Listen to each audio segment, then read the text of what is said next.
Welcome to the Fit Factor podcast, where we discuss health and fitness for those who may have mistakenly thought that their best, healthiest days were behind them. That's about to change.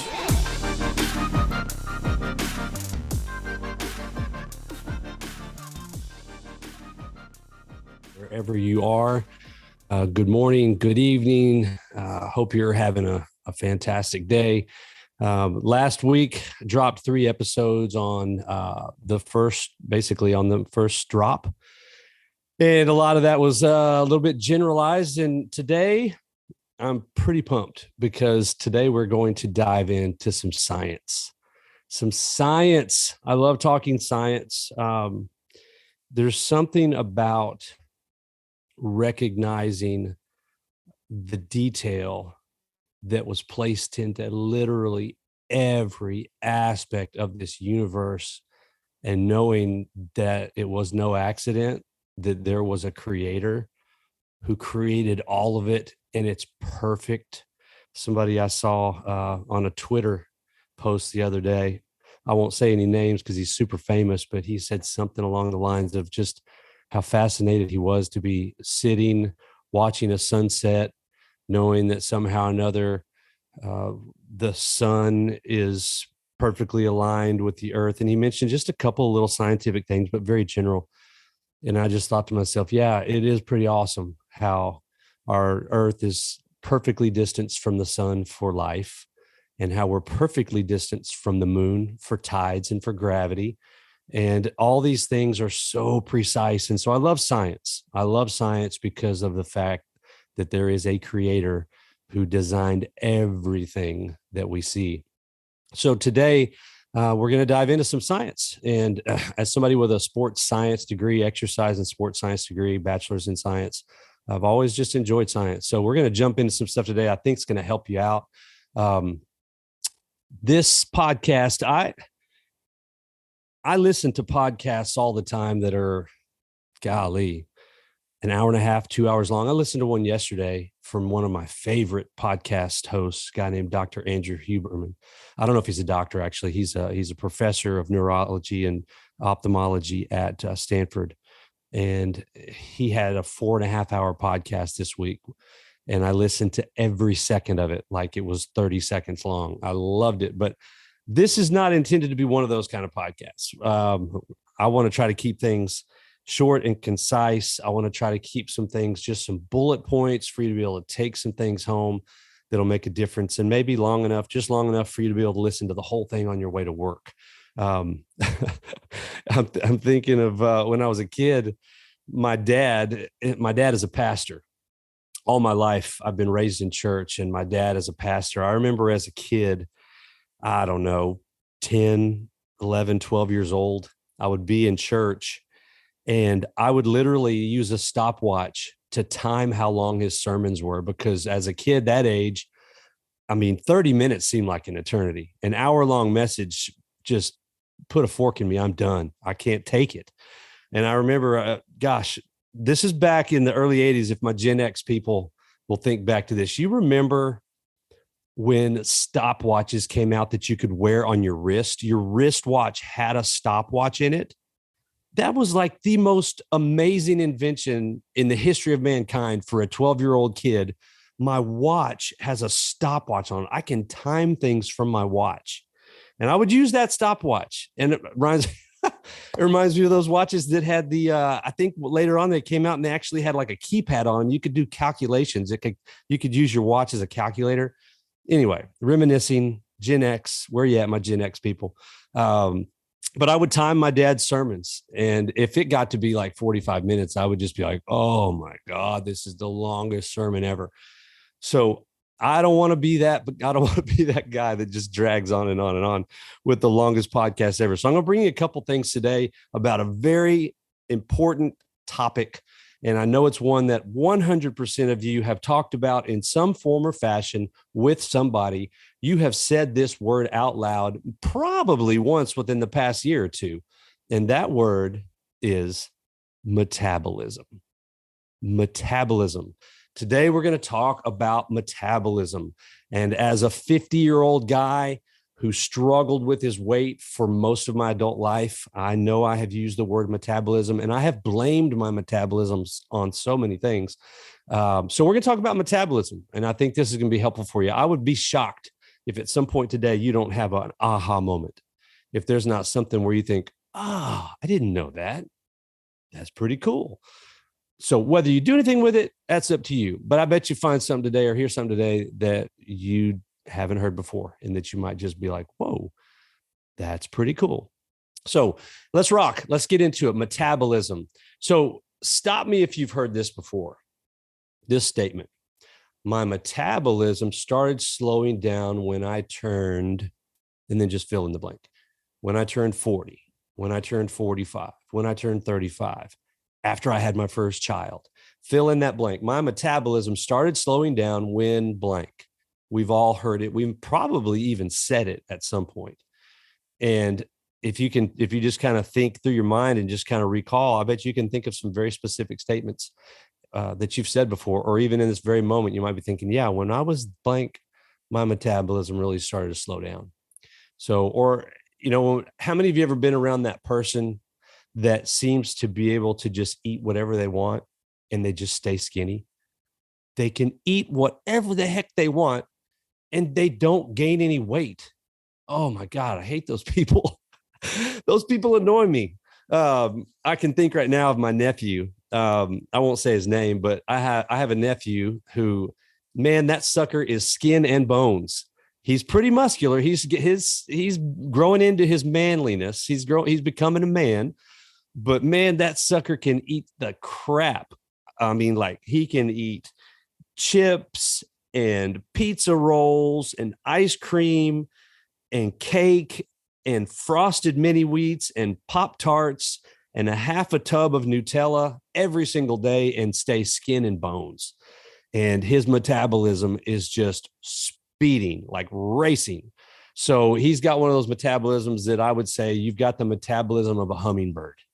So we all know those kind of people. There's even some adults like that maybe want to smack the crap out of them because I'm so jealous. That's really what it boils down to. I am jealous. So today we're going to talk about two primary reasons for why your metabolism slows down and what you can do to overcome it as a middle-aged, maybe even past middle-aged adult.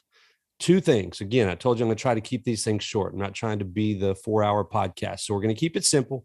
2 bullet points, 2 really incredible pieces of science that I think will help you out, and you can take this and do with it what you wish, but I hope you do something with it that makes the difference. So let's go. Number 1, we're going to start out by defining what is metabolism. All right. Because I'm not so sure that that's widely understood. It's a word we've all heard, but what is metabolism? Well, as a starting point, let's just go to the dictionary. So Webster's defines metabolism as the chemical process within a living organism to maintain life. All right. So said a little bit differently, it's the chemical processes that take place in the body to change food into usable energy. And that energy is what we refer to as calories. All right. So we're going to simplify that statement even more. We're going to just break it down a little bit simpler. Metabolism is the process of using calories as energy. All right. Now, unfortunately, with a capital U, bold print, italics, unfortunately, what doesn't get used gets stored for later use. Obviously, we know that it gets stored as fat. What we don't use from the calories that we eat in a given meal, in a given day, it gets stored as fat. All right. And many of us, myself included, I still have places of fat storage on my body that have literally been there for years, if not decades. And I'm not even teasing. I've got belly fat that has been there since I was probably in college that refuses. It is the granite of belly fat. There is nothing I can do outside of blowing it up to get rid of it. It's the most annoying thing, but it's been stored there literally for decades as excess fuel that was unused at the time that I ate those calories. It's kind of like a gas tank in a car. If you fill up a gas tank right? And it's full to overflowing. All right. And the engine of the car is not running fast enough. It's not idling fast enough. The RPMs are not high enough to use that fuel as quickly as we're putting it in to the car. Then it's going to overflow. Well, in our bodies, that overflow is the storage of fat. Okay. So there's two really big uses in our bodies for calories. The energy that calories provide. I mean, our entire body runs off of calories. So we're not even going to remotely start to get into the hundreds, if not thousands of reasons that we need calories and what those calories do for us in maintaining our life. But there's two really big culprits of using calories, two big, what I guess you could call calorie hogs. The first is your brain. Your brain uses about 20% of your calories every day. All right. So let's say you burn 2,000 calories a day. Your brain is burning about 400 calories a day if your maintenance calories are around 2,000. That is a significant amount of calories. So our brain is a calorie consuming monster. All right. It's like the CPU of a computer, and that sucker runs hot. It's constantly demanding energy. Okay. Now, another big user of calories in our body is lean muscle. Our muscle mass requires energy to exist. Okay. 10 pounds of muscle will use about 50 calories a day at rest. That's key, at rest. So as I'm sitting here in this chair right now, if I just sit still for 24 hours, for every 10 pounds of muscle on my body, I'm going to burn about 50 calories. Then once I begin to be active, once I begin to use those muscles, that number goes up.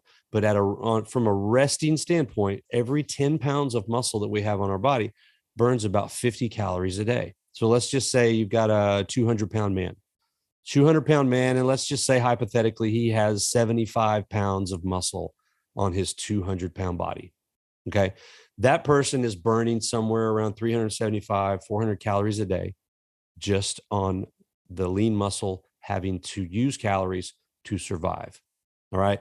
So our brain and our lean muscle are just two of the many, many, many parts of our body, parts of the processes that need calories. Okay. So with that foundation, now that we kind of laid some groundwork there, let's dive into my 2 points. Okay. Two primary reasons why our metabolism slows down as we age. Here we go. Number one, around age 30-ish, 30 to 35-ish. I mean, everybody's different. There's no hard and fast scientific exact date for this to take place. But around age 30, adults will begin to experience what is referred to as sarcopenia.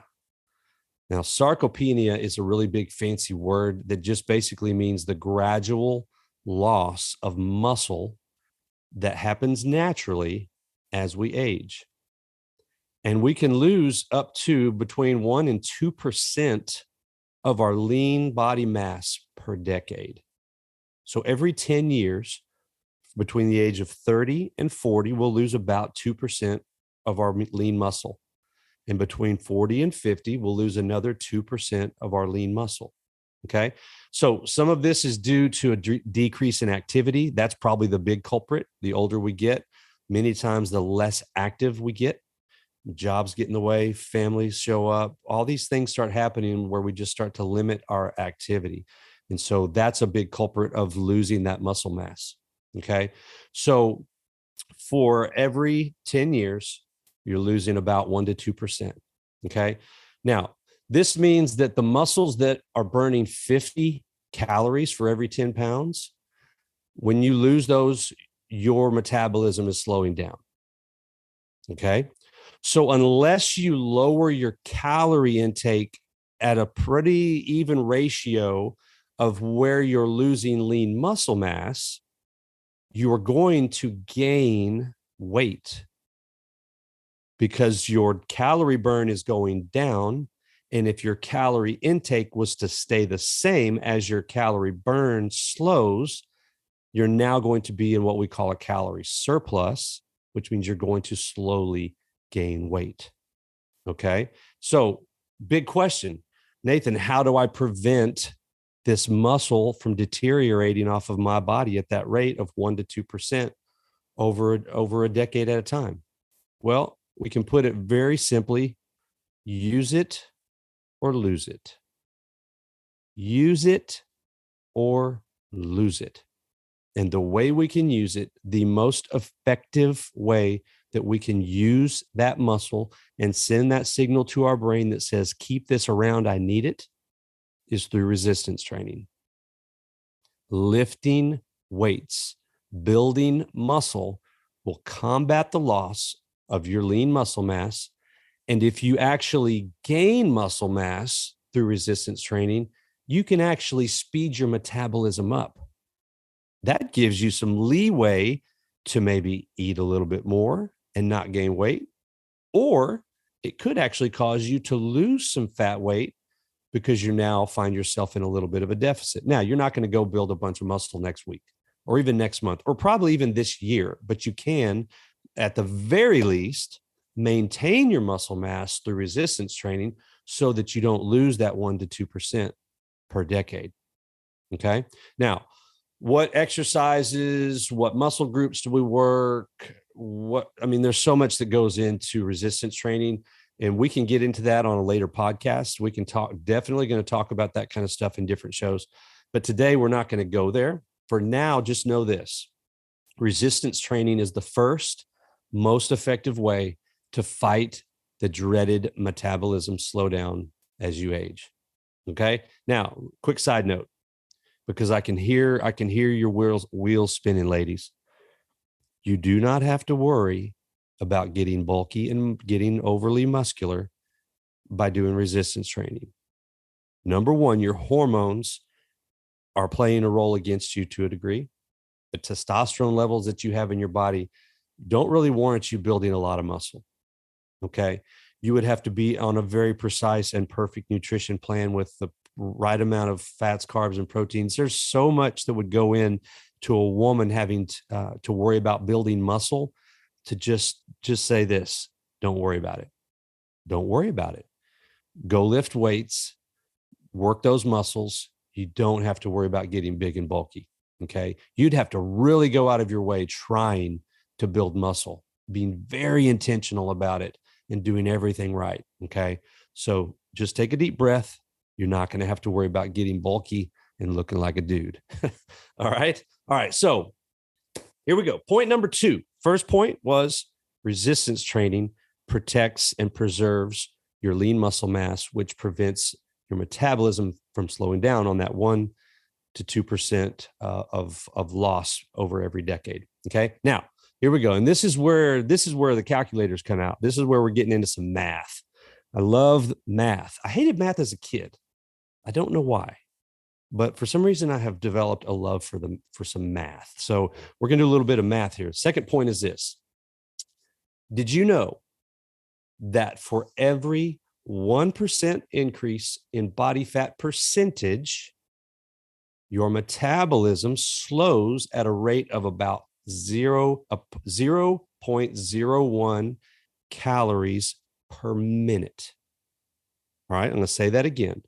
For every 1% increase in body fat percentage, your metabolism slows down approximately 0.01 calories per minute. Now, Nathan, that sounds minuscule. That doesn't sound like a very big deal. 0.01 calories per minute. Well, let's project that out beyond 1 minute. Let's look at some longer duration timeframes and see what that could mean. So let's use this example, hypothetical situation.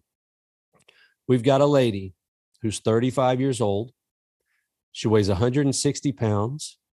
She has a body fat percentage of 30%. And her maintenance calories, what keeps her from gaining or losing, is about 2,000 calories per day. Okay. Now, let's say that by age 40, over a 5-year period, her body fat increases to 35%. She went from 30% body fat to 35% body fat. Okay. If we apply the formula that I mentioned earlier about every 1% equivalent to makes your metabolism slowed down by 0.01 calories per minute. That 5% increase in body fat over that 5-year period is now going to decrease her metabolism by 0.05 calories per minute, which equals 100 calories per day. So she was at a maintenance calorie. She was living on, as in maintenance was 2,000 calories. Now that is now a 1,900 calorie daily amount. 100 calories per day less is being burned. So imagine she keeps eating 2,000 calories, but she's only burning 1,900 calories per day. All right. Over a year's time, that's 36,500 fewer calories being burned simply by having a 100 calorie surplus per day due to the slowdown of the metabolism. There are 3,500 calories in 1 pound of fat. If you didn't know that, now you know.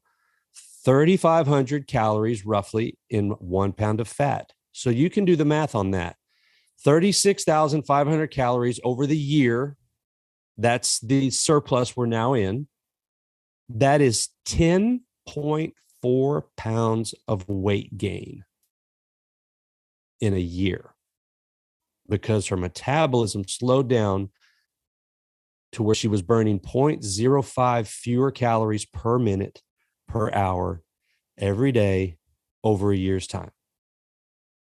Now, think about this. What if this individual doesn't maintain a 2,000 calorie diet? You can drive into any fast food restaurant in America and get a combo meal and slap down 1,200 calories, 1,500 calories with no problem whatsoever. 2,000 calories is actually a minimal amount of calories. I would say, I bet that very few adults are eating 2,000 calories a day or less. It's so easy to go above that. All right. So this is an example using 2,000 calories a day. And obviously, if you're consuming 2,500 or 3,000 or 3,500 or 4,000 or whatever it is, this process just begins to kind of snowball on you. All right. So it's really important to understand the impact that your body fat percentage has on your metabolism. Okay. So we started with lean muscle mass. Losing lean muscle mass as an adult with the whole use it or lose it idea is slowing your metabolism down. The increase in body fat percentage in and of itself is slowing your metabolism down. Okay. So these two key elements of slowing your metabolism, I hate to break it to you guys, but these two things are under your control. You can't after today, you can no longer say my metabolism was slowed down as a result of aging.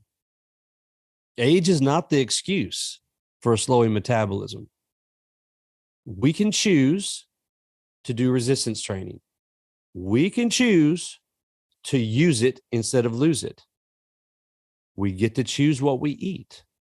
We get to choose our activity levels. We get to choose whether or not we sit and play video games and watch television or go for a walk or go to the gym to burn some calories. We get to choose if we're going to take the stairs or take the elevator. We get to choose if we're going to drive around the parking lot for 5 minutes waiting for the closest spot to open up, or if we're going to intentionally park at the last spot of the parking lot so we can get some extra walking in. We get to choose all these things, guys. We can no longer say this is your official, you've been served. You've been served. You now know that you get to choose on these two key elements of a slowing metabolism. Now, are there things out of our control? 100%. Yesterday, I had a report from a client, not a client of mine, another health coach partner of mine. They had a client who had been dealing with hypothyroidism for her entire adult life. And if you have hypothyroidism, you know what that can do to your metabolism, how it can slow it down and make weight loss very difficult and make weight gain very easy. And this individual had lost a bunch of weight and actually recovered proper function of her thyroid. She got blood tests done and her thyroid is now functioning properly. But those are the types of situations that a lot of people can legitimately look in the mirror and go, look, I don't have any control over this. I didn't tell my thyroid to stop working properly. And those are situations that I can 100% understand and empathize with and say, yes, you did not pick that. You did not choose that. But there are things that we do choose. And the things we've talked about today are two of them. Resistance training, go do it. Lift heavy things, guys. Ladies, lift heavy things.